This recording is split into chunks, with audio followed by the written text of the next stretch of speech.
Hello, good morning, everyone.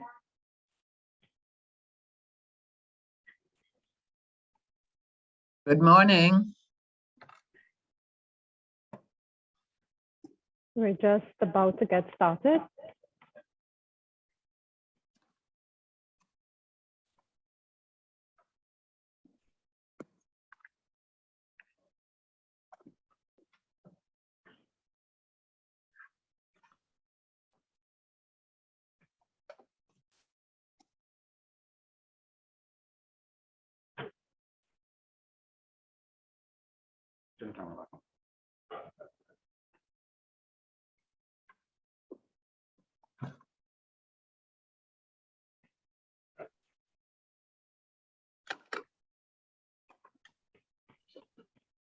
Okay, I think we can get started now. Good afternoon, everyone, or good morning, depending on where you are in the region.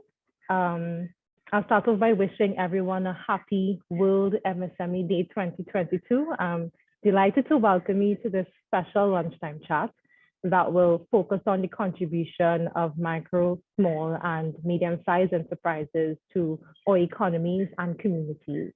My name is Safia Reed, advising the Directorate for Trade and Sustainable Development at the Association of Caribbean States, otherwise referred to as the ACS. I'll be your moderator today. This session is co-hosted by the Association of Caribbean States, the Caribbean Development Agency, and the Caribbean Export Development Agency, and the University of the West Indies Shridath Ramphal Center. The ACS shares many synergies with these regional organizations, and we celebrate this opportunity to collaborate on this initiative. Thank you again for joining us on this occasion. The World MSME Day theme for our discussion today, celebrating the power of small, perfectly characterizes the enormous collective contributions of MSMEs to job creation, income generation, and inclusive growth. As small as they may be, their contributions are extraordinary. MSMEs are undoubtedly the cornerstone of our economies, and it's quite difficult to imagine life without them. From our local stores, bakeries, restaurants, you name it, they all contribute in one way or another to our quality of life and our sense of community as well. As vital as MSMEs are to the economic well-being of the Greater Caribbean, they face many challenges that hinder their expansion and growth, particularly over the past 2 years, where the pandemic has completely changed the way we do business. We recognize that the international observance of this day is an important occasion to raise awareness of the importance of small businesses to economies and to identify and discuss ways to assist these small businesses to navigate these challenges so that they grow and thrive. And this is exactly what our panelists will be focusing on. We have a very diverse panel of experts from business support organizations, academia, and the private sector, and I will introduce them to you now. I'll start with Ms. Diane Edwards, who is the president of the Jamaica Promotions Corporation, which we commonly refer to as JAMPRO, the National Investment and Export Promotion Agency. She has a wealth of knowledge and experience in international marketing and business development. Ms. Edwards is committed to developing and advancing Jamaica's business brand. Under her leadership, JAMPRO has facilitated approximately $1.75 billion in investment, $1.29 billion in export sales, and created 51,000 jobs. She has led JAMPRO's transformational development to serve as a catalyst for wealth creation through increased customer focus and the promotion of a culture of innovation. Ms. Edwards holds an MBA from New York State University, a Master's in International Relations from the Institute of Political Studies in Paris, and is fluent in English, French, Spanish, and German. Thank you for joining us, Ms. Edwards. Thank you for having me.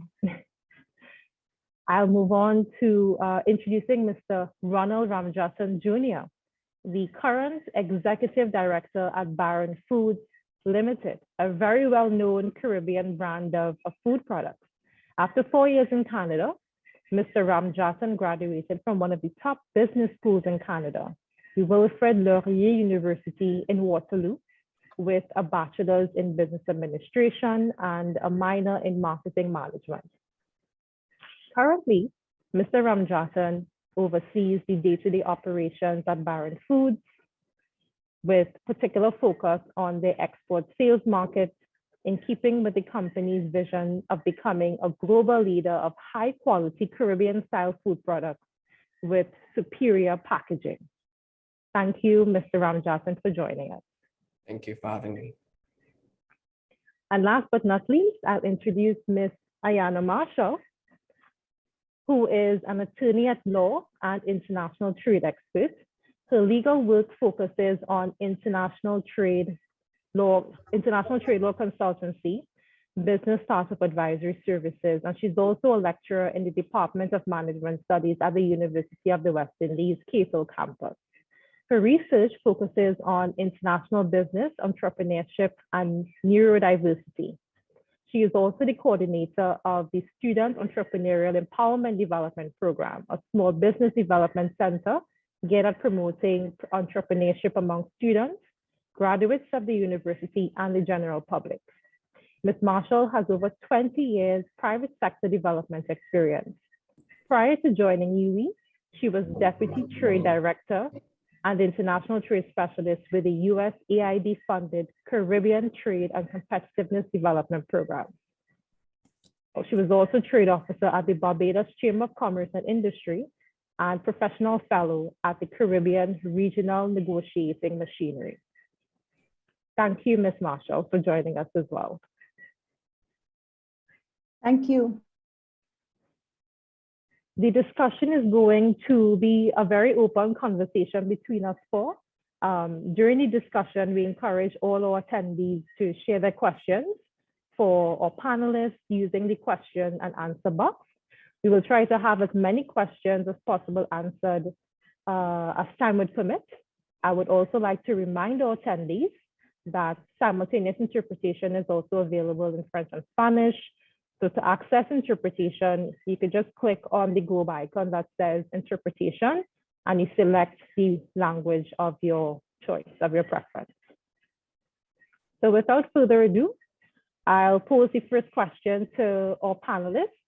And for the benefit of our attendees, I'd ask you to first share a little bit about the organizations you represent and how your work contributes to MSME development. I'll first invite Ms. Diane Edwards to share on that with us. Thank you very much, Safira, and really great to be here. Happy World MSME Day 2022 to everyone listening. Well, I represent JAMPRO. JAMPRO, as you stated, is the Investment and Export Promotion Agency of the Jamaican government. So our focus is really attracting both local direct investment and inward foreign direct investment. So the idea is that these two investments are really job creating investments. That's our focus. Our other focus is to help companies to export. And so we work with companies, both large and small, in seeking export markets and helping them to access those export markets.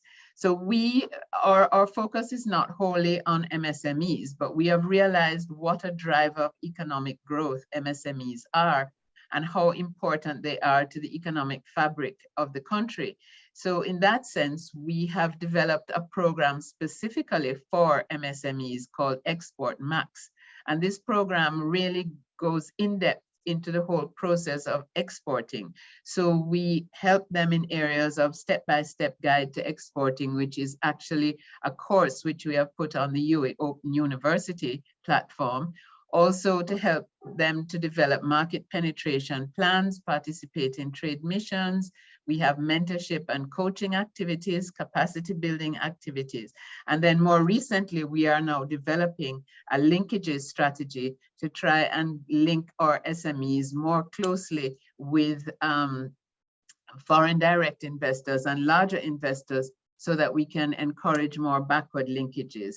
And then our government has also implemented an MSME set aside that 20% of government procurement should be done with MSMEs. So we think that that is also a critical linchpin of our support for MSMEs, and we are helping our ministry to implement that program. Thank you.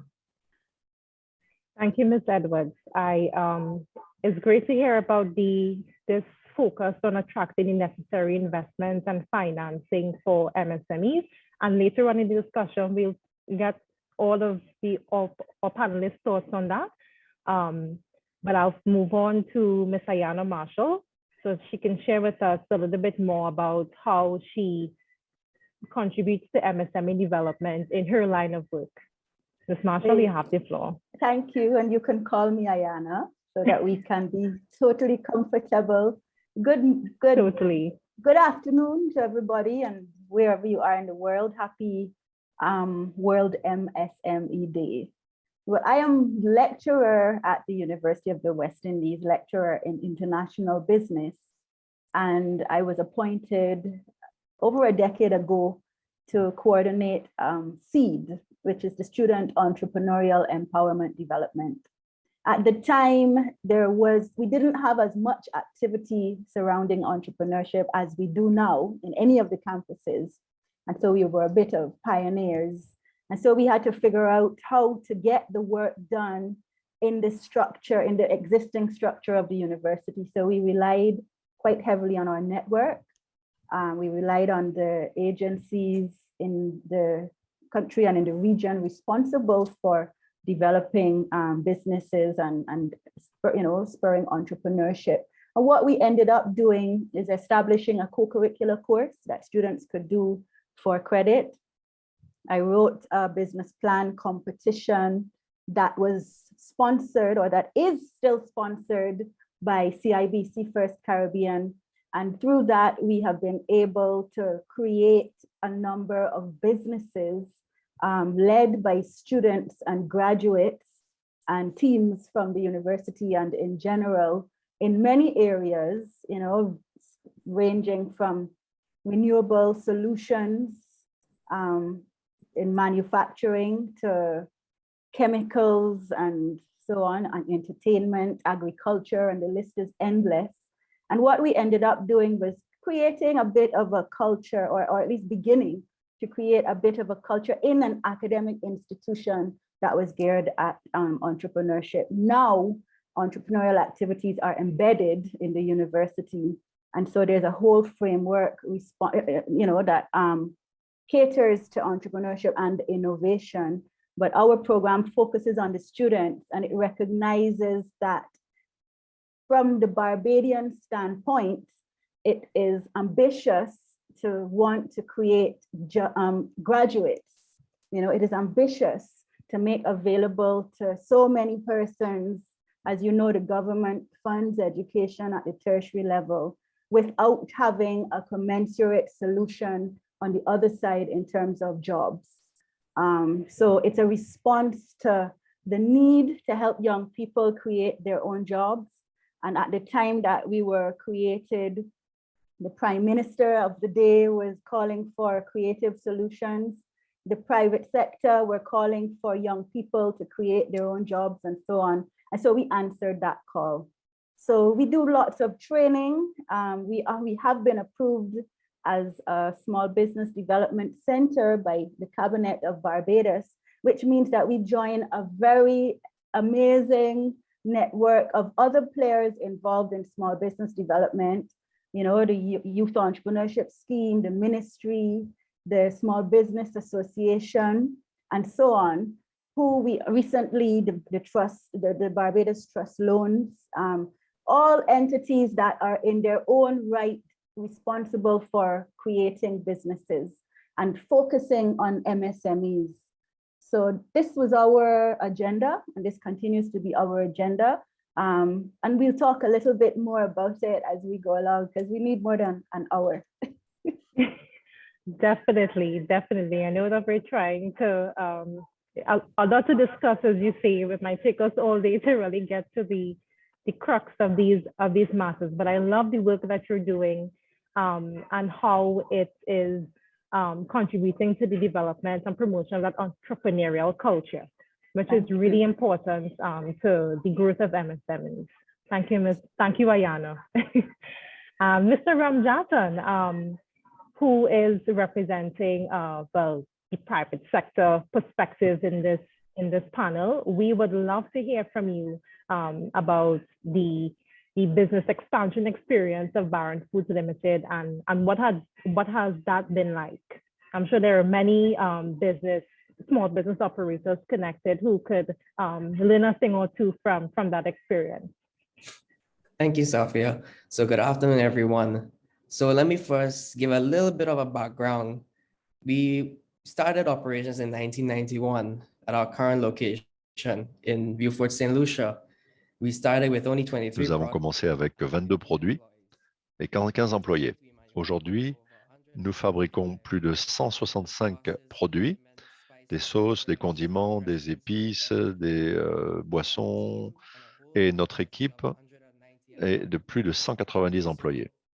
Donc, c'est un développement exponentiel. Si on remonte à 1991, on peut dire qu'on a commencé comme une micro ou petite entreprise. Et même si la société a vraiment grandi pendant les 30 dernières années, nous sommes toujours une petite et micro-entreprise au sein de la communauté internationale, bien entendu. Mais dans les 3 premiers mois de production, notre compagnie a première de commande. C'était un conteneur de 40 pieds qui est parti à Trinité-Tobago, mais à cause du manque de ressources à notre disposition, on n'avait pas la possibilité de répondre aux commandes. Et malheureusement, on a raté des occasions dans ce niveau. Mais je voudrais également mentionner que dès le début, la volonté d'exporter a été au cœur de nos activités. Et c'est toujours le cas aujourd'hui. Donc, nous exportons dans 45 pays maintenant. Les îles francophones, néerlandophones et anglophones de la Caraïbe, l'Amérique latine, l'Amérique du Nord, bien entendu, le Royaume-Uni, les territoires du continent européen et récemment la Russie. Mais avant ce que vous savez, bien entendu. La société a connu beaucoup de succès au niveau international puisque nous avons obtenu le FSSE 22 000. Ça fait 15 ans que nous avons cette norme. Et c'est quelque chose qui nous a donné beaucoup de possibilités dans le cadre de certains travaux. Bien entendu, milestone to achieve. And it makes it easy for potential companies, supermarket chains, distributors to accept our product range. Our expansion now, I would say, in 2007, after Grenada was distressed by a hurricane, with open support from the government and already having a little bit of a presence in Grenada due to a local distributor, we took our first expansion move, opening a fully operational plant in St. Andrews. This created employment for over 30 personnel there. To date, that plant is still operational and the Baron brand is a household name in Grenada and is distributed island-wide. Continuing on that export drive, we took another large leap into the Trinidad and Tobago market. We did this in seeing a potential link to, say, Central and South America in the long term. So we opened that full-scale manufacturing facility in the Chaguanas area, and it was doing relatively well. But due to the pandemic, we had to close our doors as we saw many lockdowns and such forth. So I always stressed on the export drive from day one, and we never lost focus of that. So at present, we found ourselves running out of operational space at our current location here in St. Lucia. Our exports contribute to roughly 55% of our current production, and the demand for the Baron range is only growing. So briefly, we committed to an expansion project, which is very huge for us, and this resulted in procuring 7 acres of land for Baron Foods, along with some other areas which we are looking to expanding into. With this expansion project, we are looking to increase productivity, efficiency, and cater for the increasing demand of our range. And as I said, we are looking to expand our portfolio. Congratulations. Thank you. Yeah, I was just about to say that Baron Foods is not only a household name in Grenada, but it's also becoming so in Trinidad as well.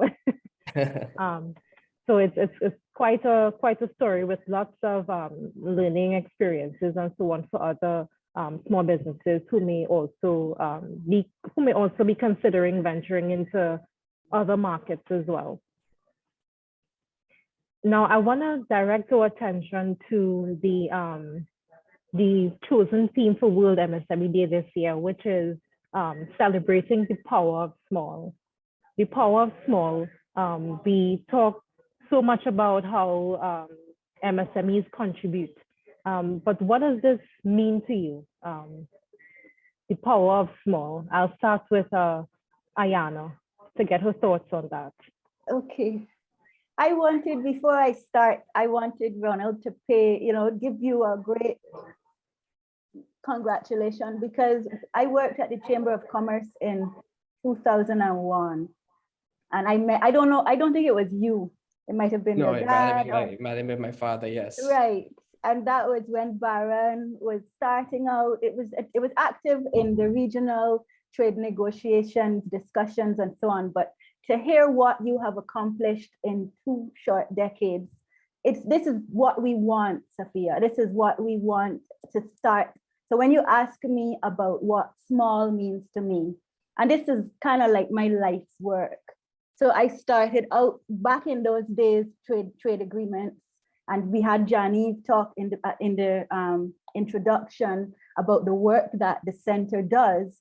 But trade negotiations meant nothing if the companies were not able to take advantage of the market access that was negotiated. So being a lecturer in international business, we were studying Nike and Coca-Cola and this and that, all these large companies, and some, regional ones as well. But they were mainly large companies that we were looking at. And it was pretty clear quickly that we were actually studying the operations of others, and that's what we were offering to our students. So the other part of my work at UWI is as lecturer in international business, where we recognize that international business, as Diane would probably emphasize, and proper management of international businesses, it may be of a large company like an Amazon or a Grace, or relatively, right? Or it may be of a firm that has just started, but has been compelled to start internationally simultaneously with locally, right? So small for me is very powerful. Small for me means, and what I was saying about the international business is that we started to study our small cases. So our students have to write case studies about companies like Baron and companies that tell our own story, because I'm proud of it. And small means for me being very nimble. Smallness is not just from the firm standpoint, but it's also from the country standpoint.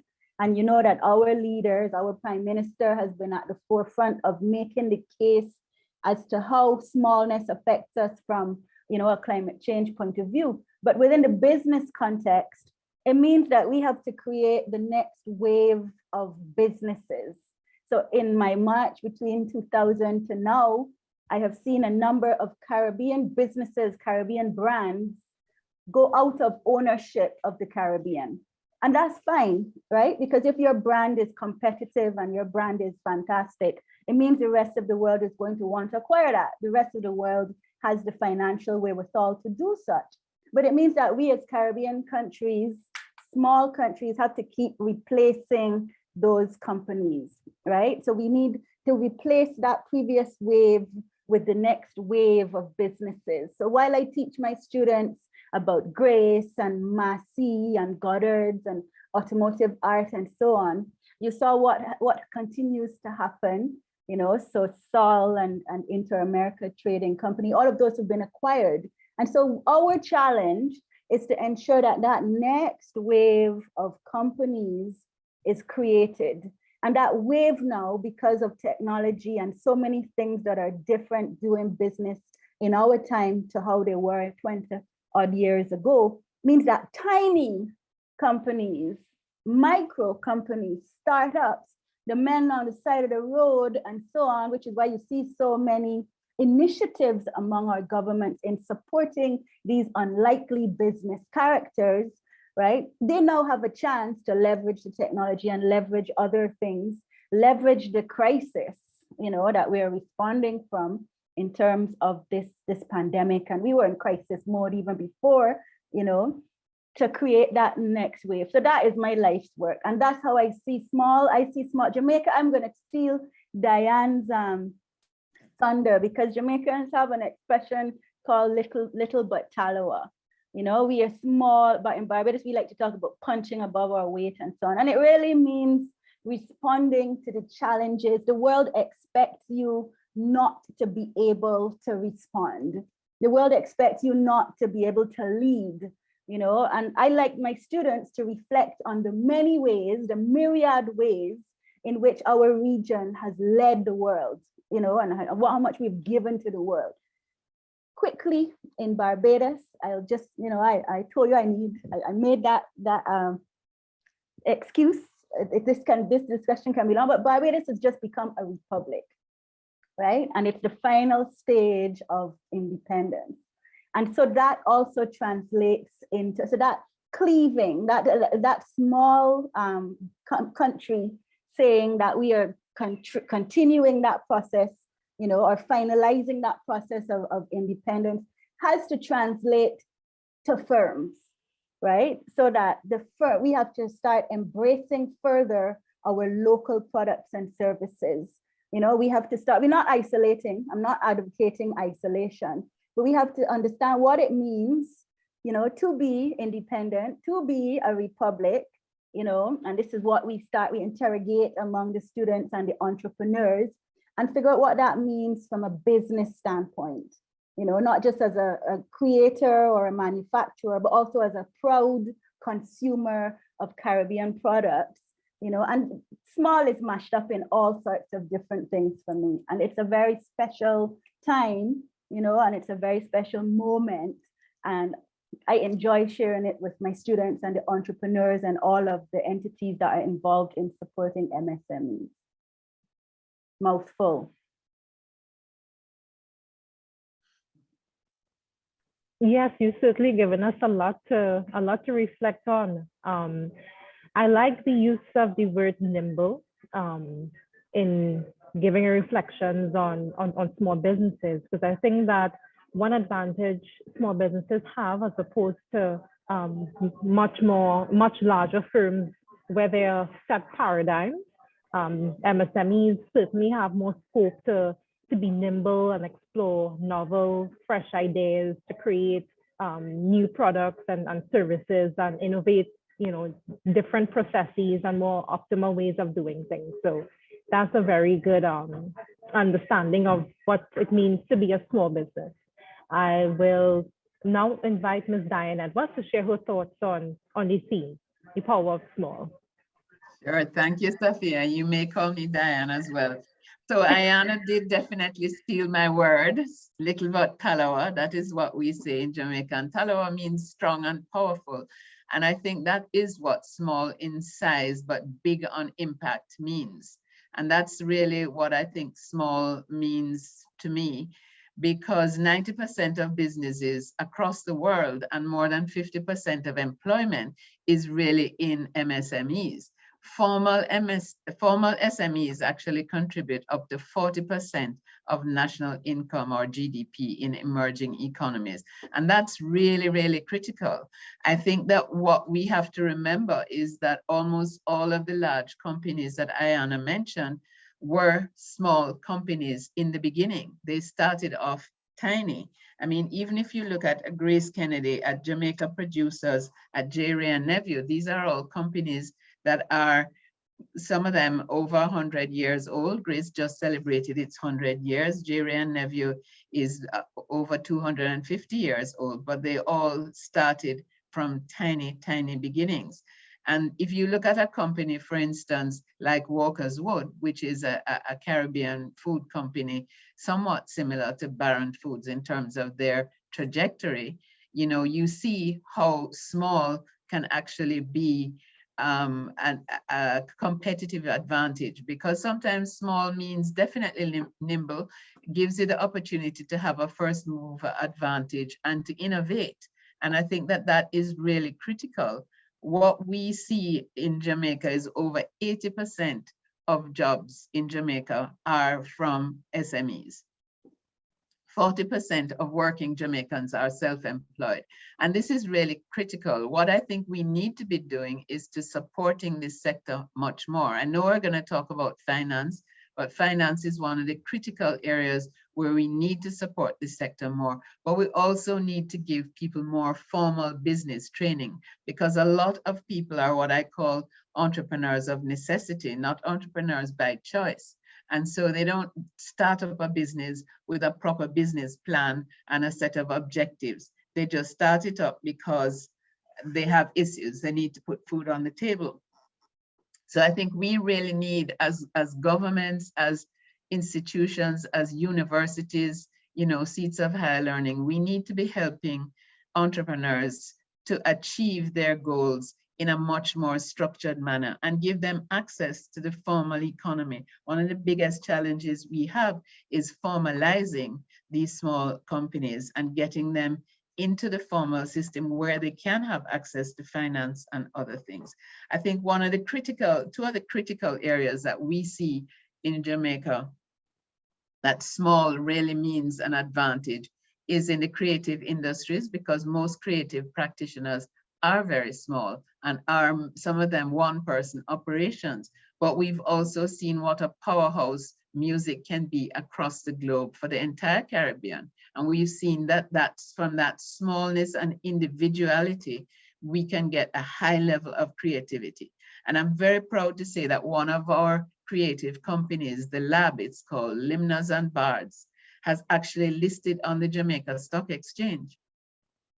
And that, I think, is a powerful example of how a company can go from a very small beginning to actually now raising mega money on the Jamaica Stock Exchange.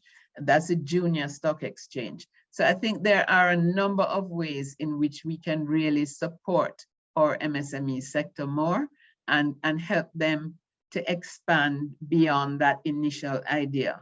And innovation, again, is one of them, because we have a husband and wife team who have created an innovative way to harvest sorrel. Sorrel, I guess we all know that sorrel is like the hibiscus plant. It's part of the hibiscus family, and we make a really important drink from it. Not everybody calls it sorrel. Some people call it flor de Jamaica. But this innovation, which we are about to commercialize, is actually finding a mechanical way to improve the harvesting of sorrel. So I'll stop there, but MSMEs are a real powerhouse that we need to see as a real driver of economic growth. Thank you. Thank you, Diane. I love the point you made about the need for formal training and capacity building to marry that entrepreneurial drive and that appetite for risk that entrepreneurs usually have when starting a business and so on. That's a very important point to note. And you also mentioned something that's related to the question that I'm about to ask, starting a business out of necessity. And the past couple of years have been particularly devastating for small businesses in light of the COVID-19 pandemic. And even though this crisis has caused many MSMEs to shut down, we also saw a bit of a shift in persons who would have lost their jobs, starting businesses that they would have thought about before and so on. So the landscape has changed in both ways. So what I would like to ask, and I will direct this question to Mr. Ramjattan, to get an idea as to how Baron Foods would have adapted its business strategy, or how has it updated its business model to this rapidly changing environment, particularly in light of the unprecedented changes of the last 2 years? Thank you, Safia. So I will say over the last 2 years, the landscape has definitely changed. Before I get into my points, I will say just in St. Lucia alone, the amount of smaller businesses from individuals that we saw come up because of COVID has been a lot. And surprisingly, they've been doing very well and even taking on some of the larger entities, most likely in the restaurant industry, for example. The amount of smaller food entities which have came about as a result of COVID is a lot. Within our scope now, because many of our products within our range are considered a household item, we were considered an essential company. This allowed us to remain operational while adhering to all the health guidelines for the last 2 years. This meant we could have maintained supply for both the local and international markets. After analyzing some of these trends in the supply chain issues, we had to reevaluate how we began to purchase raw and packaging materials, especially from our overseas suppliers. This meant we had to purchase a lot of these raw packaging materials in bulk, and to be more precise, in 40-foot container loads. Because when you go directly to sourcing from the manufacturers, that is some of their requisites. So this in turn allowed our pricing to remain competitive, and we were always guaranteed to have good inventory levels. While this was good, the result of this kind of purchasing also means that while we were able to supply, not all companies or not all MSMEs have the capabilities to purchase in bulk. Because you require a heavy cash flow, not everyone has access to that kind of financing, which I'm sure we will get into. In our case, since we were able to, this meant that we were able to fill in the gaps in the market, and the demand for our products continued to grow over the last 2 years, as we were able to remain consistent with our supply.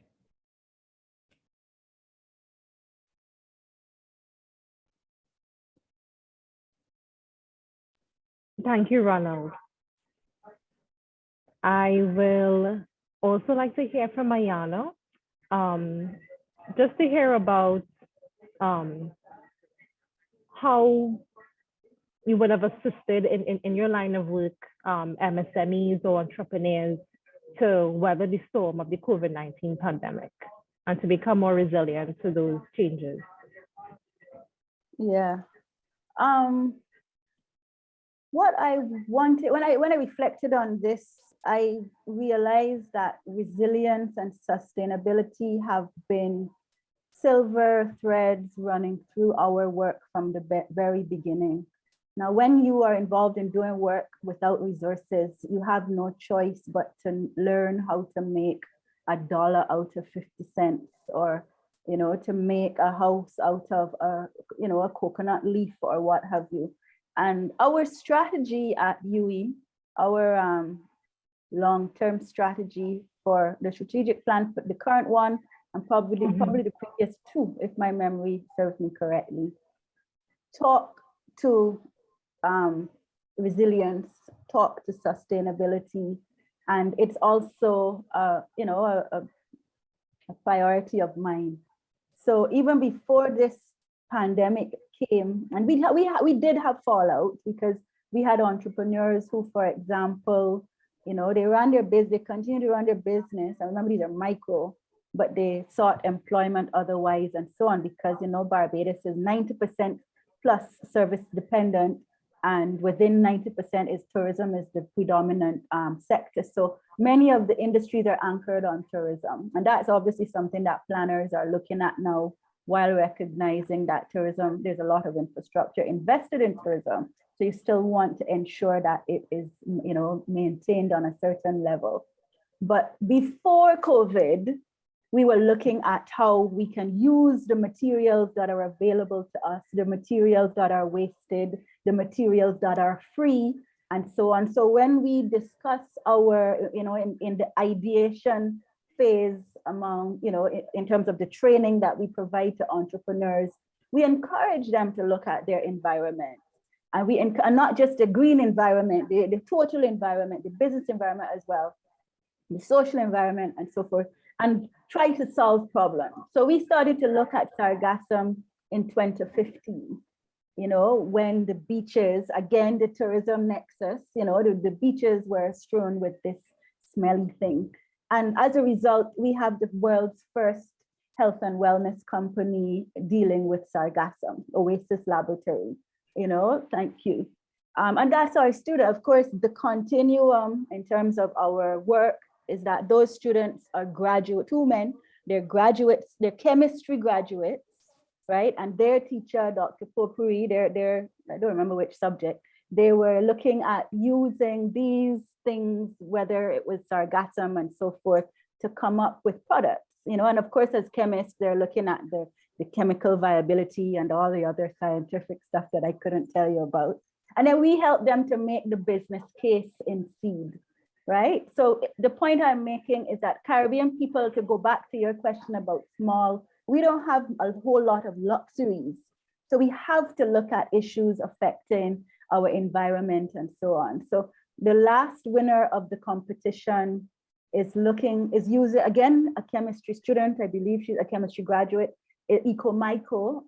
She is looking at, of course, the first 2 students are Mikhail Collymore and Kimar Codrington.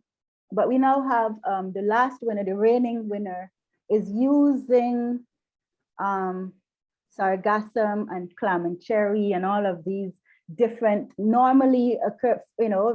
frequently occurring trees and discards, like coconut shells and so on, to come up with a substitute for styrofoam, right? So again, the pandemic made styrofoam more difficult. We banned it anyway, don't get me wrong. Don't let me get in trouble with my green and blue persons, but it's banned, but we have big food industries, as Ronald said, so but her solution is non-food. Her solution is for packaging and so on in industry. So these are some of the initiatives coming out, the businesses coming out of our students, right? So when COVID hit, I mean, they were all at home, confined at home and miserable and nervous and so on. But because of their nature and because of that mindset that comes to them, comes as Caribbean people, and that we try to instill in them, they were fidgety and constantly trying to see how they could, not really give in and fail in terms of the pandemic. All we could really assure them was to try and assure them markets, right? We continued to do what we were doing anyway. Most of our training went online, so we didn't like that too much, right? But we just continued to do, we have a formula, and that formula is working. We just had to figure out how to do it in terms of the pandemic, right? So one of the big things that we have to do particularly for our micro entrepreneurs, is to assure them of markets, to assure them that you are going to recommend their product, you're going to use it to the extent that you are using another product, with great fanfare. You let them know that you are substituting that product for their product once it is worthy, right? Once it is good. So that was the extent of what we had to continue, how to serve our entrepreneurs virtually. And I thought it was much more important in the drying up of some of the traditional markets to try and ensure that we were going to, the whole university is a massive marketplace. And even if that alone was the starting point, there were many other initiatives, like the move towards a smart campus meant that there was an app, the young people love apps, where you could say, I'm selling this, I'm selling that, and so forth, and so there could be markets that were guaranteed for your product. I don't want to ever see another pandemic or lockdown again, though, Sophia. long may this new approach, where we are freer and, businesses getting back to normal, long may that last. I have to agree with you, Ayanna. I don't want to see another, I don't think any of us want to see another crisis like this one. But I'm listening to you, and I'm listening to all of the creative products and the level of innovation coming out of the example that you gave from the eco entrepreneurs in the blue economy, maybe Sargassum and so on. And I'm thinking about, to quote the late Winston Churchill, never let a good crisis go to waste. So as bad as it was, I think that what it has taught us is that it's taught us to be creative in ways that we may not have been pushed to be if it hadn't happened.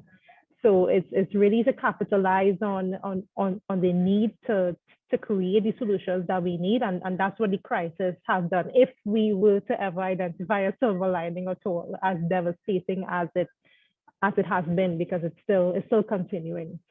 But before we move on, Diane, I'll ask you to also share how through your work at JAMPRO, how you would have assisted different businesses and so on in Jamaica to weather the storm of the pandemic. Sure, Sophia, thanks for that. We really focus, first of all, on the farming community, because they suffered an immediate loss of perishable produce, as you can imagine. So we really tried to help the farmers. Well, tourism shut down, and a lot of fresh produce goes into the tourism industry in Jamaica. So they were left with a whole lot of produce on their hands, which they couldn't sell. So we helped to organize farmers markets in Kingston, which have really taken off, because now people have gotten accustomed to organic produce and to buying more directly from farmers. We did some experiments with cashless farmers market, using the technology, using mobile payment systems, online payment systems, and that really has worked very well. So now you have a lot of home delivery direct from farmers, delivering direct to homes, delivery pickups from supermarkets. Most of the supermarkets developed online and delivery and pickup systems, and most of the restaurants delivered those kind of systems. So we were really involved in all of that. And then we really tried to help a lot of the smaller companies to find new markets. For the first time, we were able to export hand sanitizers, rubbing alcohol, hydrogen peroxide, all kinds of things, and then PPE, the masks and paper towels and stuff. And we were exporting this to the US for the first time, and that was quite a departure for us. And then I think the other thing we really focused on is e-commerce. We really focused on getting people to use more e-commerce solutions. And we did a lot of virtual trade missions. So online, Zoom calls like this one, but with buyers, putting buyers and suppliers together. And that really actually has worked very well for us, because we've gotten a lot of new companies into export through the Export Max program that I talked about. We've gotten companies to increase their sales growth. We've had 33% sales growth increase up to the end of December, and 261% aggregate sales over the baseline, which would have been in 2020. So it really has worked to an extent for us. Of course, we'd be much further ahead if it were not for the pandemic, but the pandemic has taught us a number of lessons, and some of them are definitely here to stay. I think e-commerce is definitely going to be more of a solution, more logistic solutions with smaller companies consolidating their shipments and going into the international market together, warehousing together, consolidating shipments and consolidating fulfillment orders. So there are a lot of new things that people have learned that they will continue, I think, to operate in that kind of way. So it has been a lesson, a hard lesson, but in some instances a useful lesson. Thank you. Awesome, good stuff. Thank you, Diane. I'm looking at the chat now, and I'm seeing some very interesting questions. There's one question about support that exists for SMEs in the services sector. Any thoughts on that, Ms.? I'll ask Diane to answer that.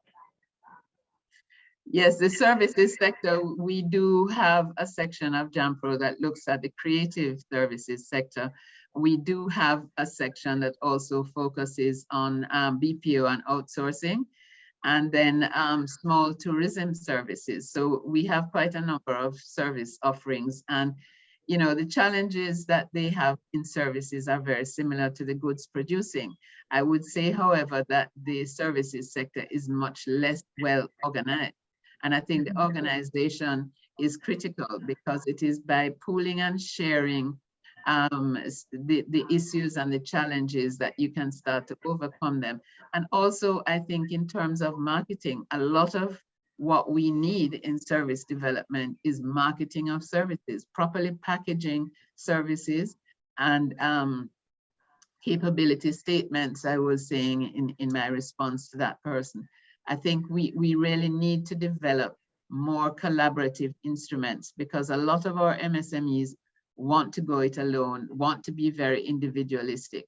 But I think that if we look at the success models across the world, you find that a lot of them are collaborative. They're also cooperatives. A lot of our people don't want to look at those solutions, but they work. So I think we have to take a different approach to the way we collaborate. Our music industry, for instance, our creatives are extremely individualistic. But if you come together with a marketing platform, you can still be individualistic, but you can develop better purchasing power and better command a better space in the marketplace when you're selling your services. So I think these are lessons that we need to learn. Good stuff. Thank you for that. I'm looking at the chat and I'm also seeing some questions that were already answered. And I see a question about innovation coming up quite a bit. So I'll direct the conversation on that point. We say that MSMEs are an important source of innovation. And I think that it can be thought about innovation, in fact, in different ways. One way is the capacity to produce novel, fresh ideas, products, or processes, or specifically in terms of incorporating new technologies. So based on your understanding of innovation, how do you think access to finance or a lack thereof can affect a small business's capacity to innovate? Ronald, I'll ask you to share your thoughts on that for us. Sure. Having a limited access to financial resources can definitely stifle a company's growth in that regard. I can just give you an example. In our case, to be approved by the US FDA, we had to undergo testing on all of our products by a registered entity. That alone comes at a cost to file down the person, do the testing, lodging per diem, etc.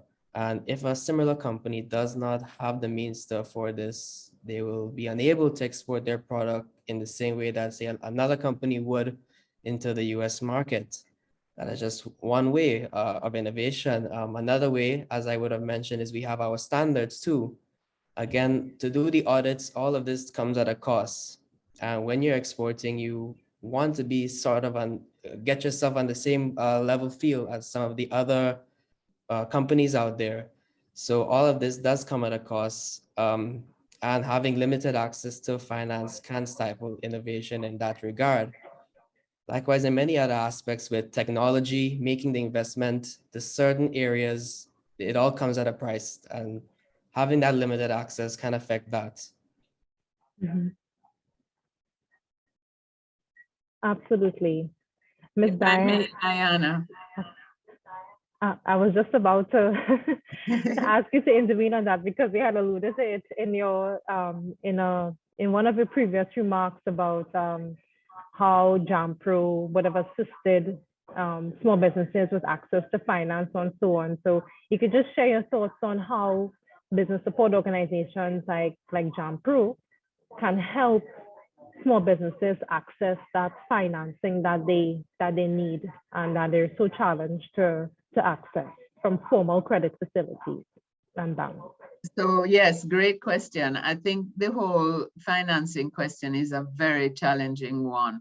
What we find is that a lot of companies, they either don't have enough business planning to actually package their approaches to banks, or they haven't thought through some of the things that they need to think through. And that this comes, as I said, of being an entrepreneur by necessity.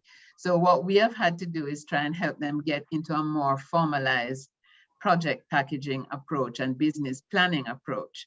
What is good in the Jamaican system is that you have a Development Bank of Jamaica, which has a number of windows that offers opportunity to MSMEs. So there's a voucher for technical assistance, for instance, that we help them to access. And under that voucher, you can get specific support services. It could be marketing, it could be business plan development, financial statements, any kind of planning. And this pays 70% of the value of the service that you're trying to access. So that's a great one. There is also a credit enhancement facility where the MSME can, if they don't have enough collateral, can extend their collateral with this credit enhancement facility, which they can then jointly go to their commercial bank with the backing of the DBJ credit enhancement facility. And then there is what's called the Ignite program, which accelerates growth. It's called the Innovative Grant from New Ideas to Entrepreneurship, and it is what it says on the tin. It's available for startup MSMEs 2 years and younger, and then they help them to go from their ideation stage to actually commercialization. And that's, again, a great opportunity. Then they have the GoDi. I know I'm sounding like an ad for DBJ, but I think they really have come up with a number of products. There's a Go Digital voucher, which helps companies to implement digital systems in their businesses. There's the Biggie program, which is boosting innovation and entrepreneurship ecosystems. And that one is another one which funds incubators and accelerators. And then we have the Security Interest in Personal Property Act, which is trying to help entrepreneurs leverage the financial basis of non-real assets or movable assets. So assets like motor vehicles or household goods or artistic assets, to leverage those assets to get loans. So there are a number of things out there, and you really have to help the SMEs not only to know about these products, but also to access them, because a lot of times the absorptive capacity of these companies, they don't know what to do or how to use the money, even if they get it. So it is really giving them the support in how to have formal systems that enable them to employ capital to the best use. So it's quite an involved thing, but I think we are getting somewhere with the pushing out of these loans to the MSME sector. So that's where I go for the moment. Thanks. Awesome. Lots of options in terms of formal credit facilities and so on. But now we are hearing a lot about fintech companies and so on. Ayanna, I'd like your thoughts on this one. Do you think that modern, non-traditional finance systems like fintech companies and digital finance can help? Yes, for sure. While there are a number of these entities that purport to provide financing for MSMEs, the category that I represent is viewed as the most risky category. And so the work that we have to end up doing is trying to make them convincing, to make them bankable, you know, so that they can get access to more money than they're currently able to access.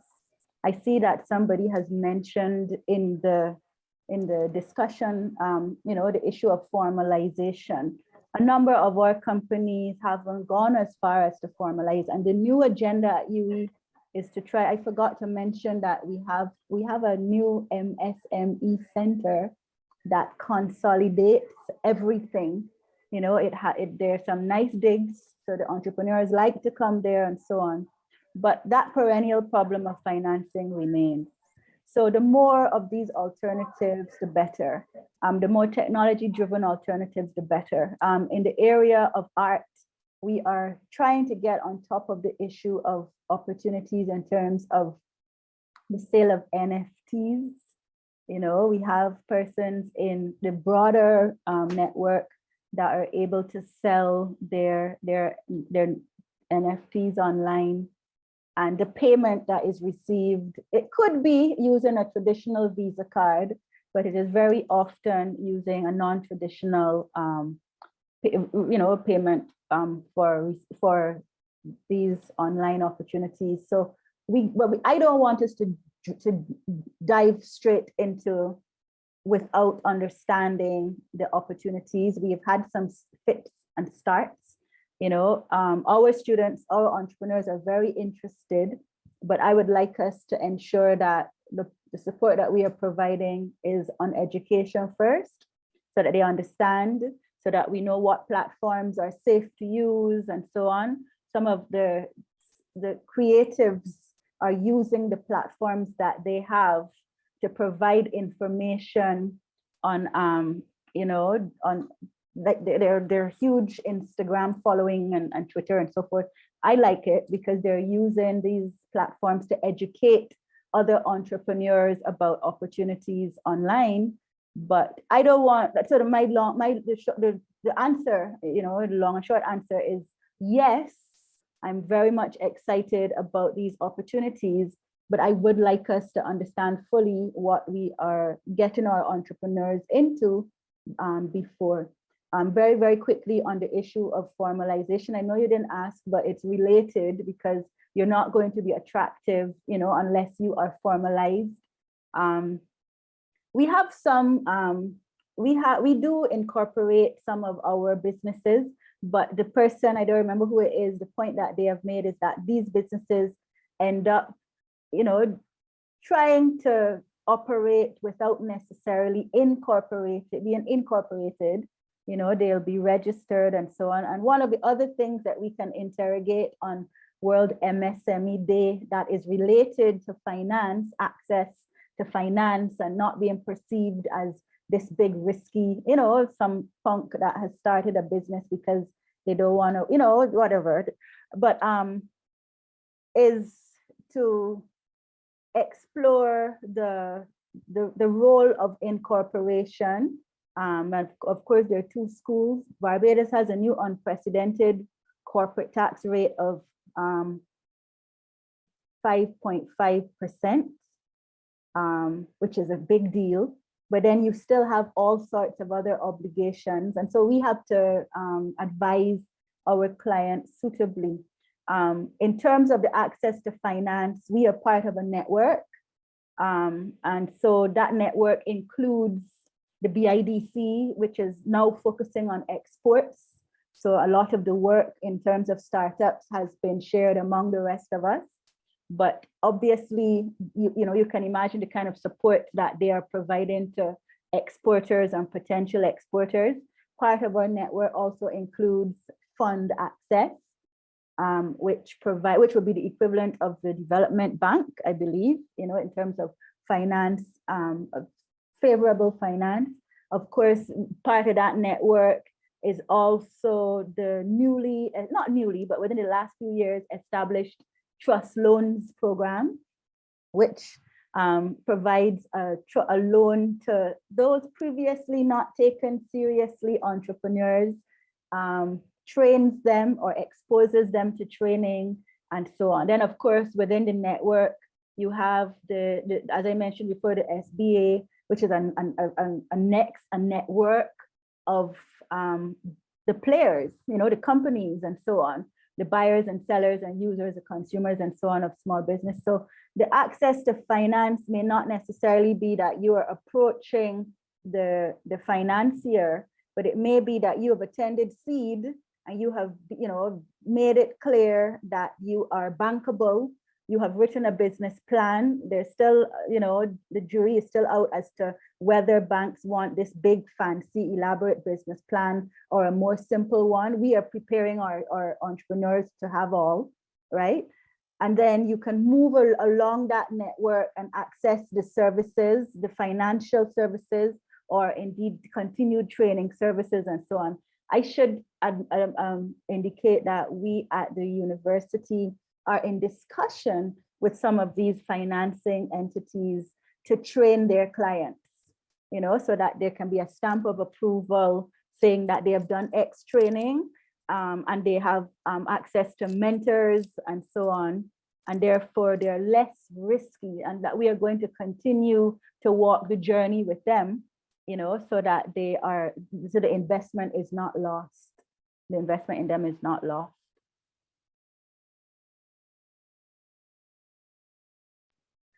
Thank you, Ayanna. I see an interesting question about how the pandemic would have affected the labor market, and it specifically speaks to the labor surplus that would have been created due to the extensive loss of jobs during the pandemic.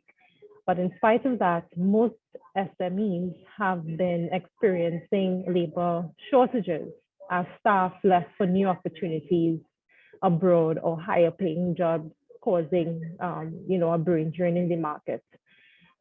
And the question is, has this been a trend in some of the businesses, and how has this been dealt with proactively? I'll direct this question to Ronald to get his thoughts on what Baron Foods Limited's experience may have been in relation to that.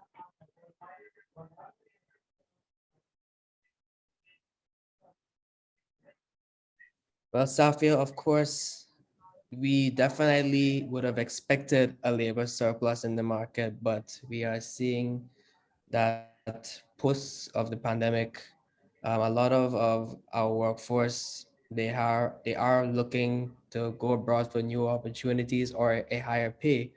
And we are seeing a lot of shortages of quality talent in our workforce. So we are definitely experiencing that to an extent. And it is difficult in sort of combating it, because you want to try and keep everything local or within the region at least, but then you're not finding the persons with the right experience or capabilities, or they're just having higher expectations. Gotcha. Any other thoughts based on your own experiences, Diane?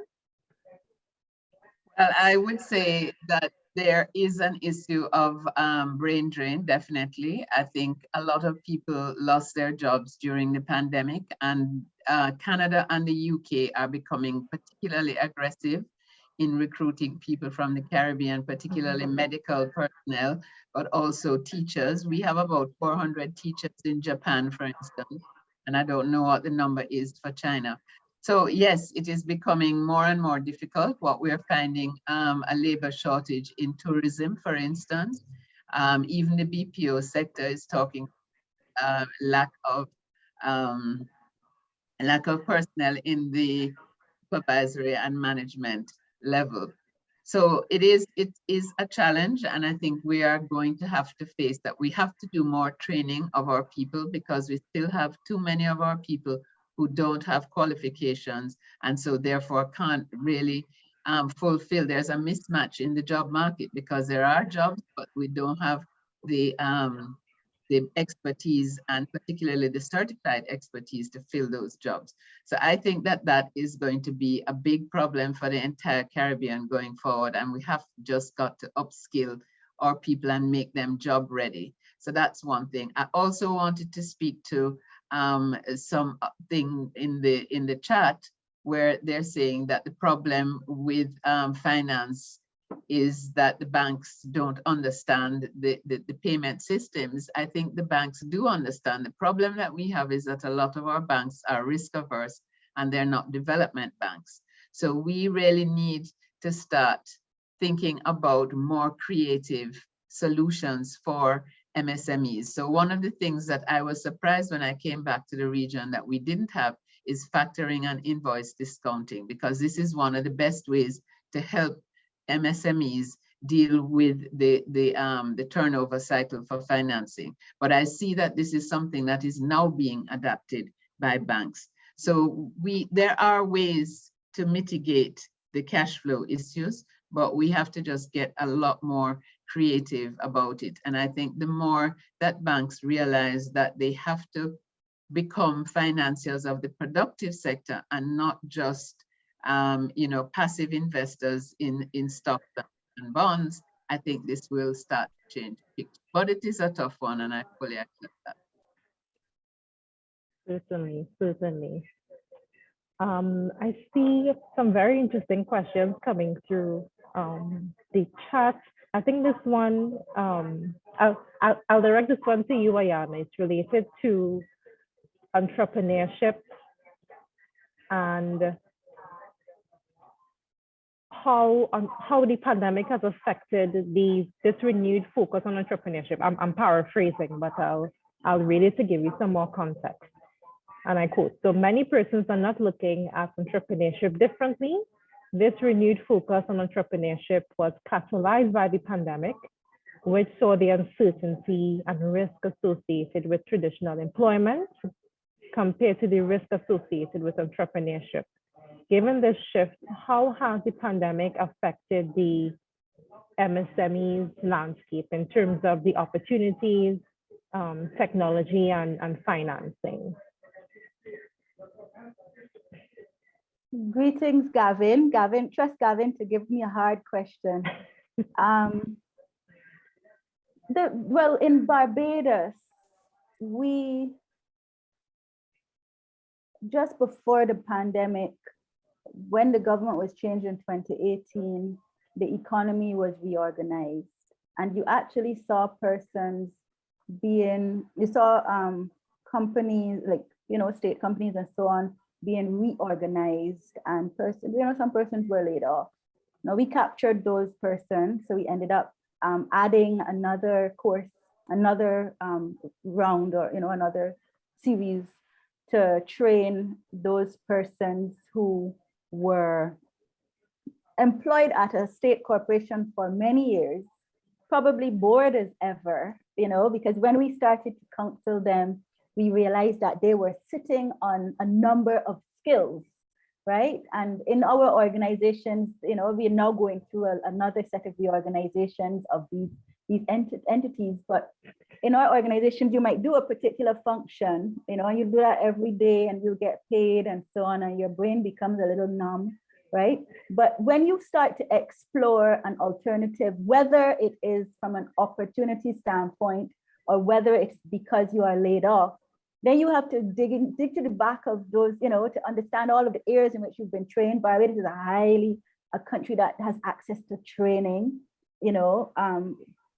high levels of literacy and so forth. I mean, where we have a challenge identifying jobs for all of the persons that we have trained and so forth. So the example I'm giving is where we counseled these persons and discovered, this was pre-pandemic, right? So we could almost start to discuss our issues before the pandemic. And we realized that they were sitting on a lot of skills and opportunities that would be useful in their entrepreneurial exploration, right? Now, they also had savings because they were older workers, right? Many of them had supports in terms of being married and things like that. So they had, they had a much stronger platform than some of the other players that we support, the other clients that we have that have nothing, right?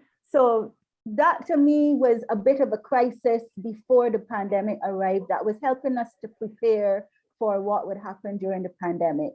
And so we had to increase the levels of training. We had to figure out how to cater to an not elderly, but an experienced potential entrepreneur. We had to figure out how to help them manage their resources. And they obviously are more attractive to the bankers and so forth than some of the youngsters. So to the extent that there were opportunities for them to partner with the youngsters that were broke and had nothing, nothing to put as security or what have you, we were exploring all of these things. So in a way, we were kind of forced to start to innovate, not just in terms of our offerings, but also in terms of what we were trying to encourage the clients to do, the student entrepreneurs and so on to do. And what we found is that when the pandemic came, that spirit, in addition to just being isolated and, you couldn't go out and so forth, that spirit among the entrepreneurs was maintained, right? As I said, the challenge remains how to make them more attractive to the bankers. And I am appreciative of that environment now that is crystallizing, where you have trust loans and you have even Caribbean export. We've had students benefit when we had a judge from Caribbean export attend one of the competitions, and they said, hold on, we need to contribute. And they provide in one of the products that they had, I don't remember right now, we need to contribute to helping to make this business more bankable and so on. So I mean, I don't know if it's that the pandemic was so traumatic that I'm trying to forget it, because the issues that we confront, they existed before the pandemic, and we are continuing to deal with, more difficult issues. But the emphasis on innovation, the emphasis on sustainability, where you can get inputs that are readily available or inputs that are being used or what have you. And some of the other emphases that we have tried to weave into our program and into the collaboration with our sisters in the business development environment, the small business development center environment, those maintained throughout the pandemic. And I don't think that they're going to change as we continue to try and build, we need less reliance on debt, right? We're gonna have to service almost $1 billion in debt by the end of the decade, right? And we need more reliance, more recognition of the importance of creating these entities and also creating the mindset, the entrepreneurial mindset that makes players like those older persons I'm talking about that were sitting down, gathering cobwebs in their until they were laid off, and trying to get the best out of our people, so that there's more reliance on what we generate from our exports, as opposed to just trying to borrow and just float and so on. We can thrive, and the MSMEs are going to help us to thrive. Madam Chair. Thank you. Yes, Diane? Yes, unfortunately, I'm gonna have to leave now because I have another appointment that's already here. No problem. We were just about to wrap up. I'm conscious that we have gone over. So I was just about to wrap up and thank everyone for spending your lunchtime with us. This has certainly been a very interesting discussion. Thank you for sharing all your insightful experiences and perspectives. We certainly needed more than the better half of an hour and a half that we had so far. But it has certainly been a pleasure. And I want to thank Caribbean Export and the Shridath Ramphal Center for their collaboration in helping the ECS, collaborating with the ECS to put this event together. And happy World MSME Day 2022 again. We look forward to collaborating with you guys on another initiative, and we will certainly keep in touch as we work to support the growth of micro, small, and medium-sized enterprises. I also want to take the opportunity to speak about the upcoming ACS Business Forum of the Greater Caribbean that would take place later this year in October. More information will be forthcoming on that soon enough. I'm really sorry that we couldn't get through all of the questions posed by our attendees, but again, we will take note of it and see how we can facilitate providing responses to those questions, getting those questions to our panelists so that they can answer those questions. Thanks again, everyone, for your time, and happy World MSME Day 2022. Thanks, Bye, Madam everyone. Chair. Thanks, colleagues. Bye. Thank You're you. welcome. Bye, everyone. Thanks again.